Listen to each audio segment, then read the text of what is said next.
Hello மக்களே, ஈரோட்டில் ரொம்பவே ஃபேமஸான இந்த மல்லிப்பூ இட்லி அதை பற்றி தான் நம்ம பார்க்க போகிறோம். இது ஜஸ்ட்டு சாதாரணமாக ஒரு உணவகமாக தான் ஸ்டார்டிங்கில் இருந்தது. பட் இப்போ அது வந்து ரொம்பவே பிரபலமாக இருக்குது.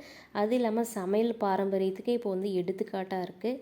இது எங்கே இருக்குதுன்னு பார்த்தீங்கன்னா, ஈரோடு டிஸ்ட்ரிக்டில் கருங்கல்பாளையம் அப்படிங்கிற பகுதியில் திருநகர் காலனி அப்படிங்கிற பிளேஸில் தான் வந்துட்டு இந்த ஃபேமஸான இட்லி தெரு இருக்குது. கிட்டத்தட்ட பார்த்திங்கன்னா 50 வருஷத்துக்கு மேலே இங்கே வந்துட்டு இந்த இட்லி கடைகள் வந்து இயங்கிட்டு இருக்குது. இதுக்கு வந்து ஒரு தனித்த இடமே இப்போ பெற்றிருக்கு. மக்கள்கிட்ட ரொம்பவே வரவேற்பாக இருக்குது. ஒரு நாளைக்கு பார்த்திங்கன்னா எப்படியும் ஒரு 10,000 இட்லிக்கு மேலே வந்துட்டு இங்கே சேல்ஸ் ஆகுது.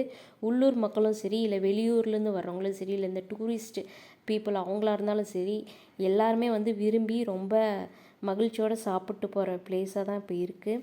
இதில் என்னென்ன இட்லி டைப்ஸ்லாம் வந்து கொடுக்குறாங்கன்னு பார்த்திங்கன்னா, குஷ்பு இட்லி, ஸ்டார் இட்லி, அப்புறம் இட்லி பேரடைஸ், இந்த மாதிரி வகைகள்லாம் நிறைய டைப்ஸ் வந்துட்டு அங்கே வந்துட்டு கொடுத்துட்டு வராங்க.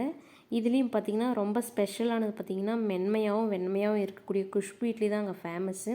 ஸோ அந்த தெருவுக்கே வந்துட்டு அந்த குஷ்பு இட்லி தான் ரொம்ப பயங்கர ஃபேமஸாக இருக்குது. அண்ட் இது வந்து பார்த்திங்கன்னா ஈரோடு மத்திய பேருந்து நிலையத்தில் இருந்துட்டு ஜஸ்ட் ஒரு 2 கிலோமீட்டருக்குள்ளே தான் இருக்குது.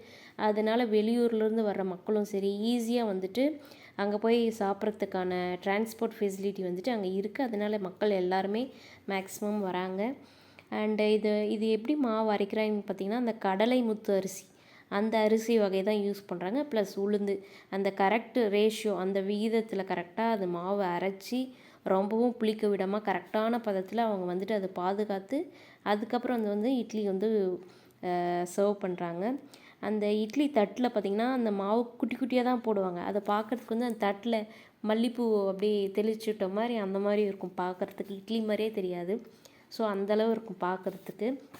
அதுக்கப்புறம் பார்த்திங்கன்னா அந்த 1990s அந்த டைமில் பார்த்திங்கன்னா குஷ்பு ஆக்டர் எல்லாருக்குமே ரொம்ப பிடிக்கும்.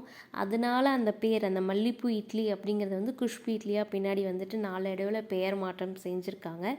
அண்டு நம்ம முன்னாள் முதலமைச்சர் ஜெயலலிதா அவர்கள் கூட ஒரு டைம் இங்கே வந்து சாப்பிட்ருக்காங்க. அது சாப்பிடும்போது இது வந்து மல்லிப்பூ இட்லி அப்படின்னு சொல்லி அவங்களே வந்துட்டு அது வந்து பேர் சொல்லியிருக்காங்க. ஸோ அன்னையிலேருந்து இன்னுமே ரொம்ப ஃபேமஸ் ஆகிடுச்சு. ஆக மொத்தத்தில் ஃபஸ்ட்டு மல்லிப்பூ இட்லி, அதுக்கப்புறம் குஷ்பு இட்லி, இந்த மாதிரி நேமில் வந்துட்டு சேஞ்ச் இருந்தாலும் அதோட தரத்துலேயும் மென்மையிலையும் டேஸ்ட்லேயும் வந்துட்டு எப்பயுமே மாற்றம் அடைஞ்சதே இல்லை. அதே டேஸ்ட் அதே தரம் இன்னமும் அதே மாதிரி இருக்குது. காலம் கடந்தாலும் அதோட டேஸ்ட்டு பாரம்பரியம் அதுக்கு வந்துட்டு எந்த ஒரு இதுவும் இல்லை. நீங்களும் சப்போஸ் டூருக்கு போகிறவங்களோ இல்லை நம்ம அந்த வழியாக ட்ராவல் பண்ணுறவங்களா இருந்தால் கண்டிப்பாக நாமளும் அதை ஒரு டைம் ட்ரை பண்ணி பார்க்கலாம். அதோட டேஸ்ட் எப்படி இருக்குன்னு சொல்லி. கண்டிப்பாக இந்த வீடியோ உங்களுக்கு பிடிச்சிருந்தா நீங்கள் லைக் பண்ணுங்கள். அண்ட் சப்ஸ்கிரைப் பண்ணாமல் இருந்தால் சப்ஸ்கிரைப் பண்ணிடுங்க. தேங்க்யூ.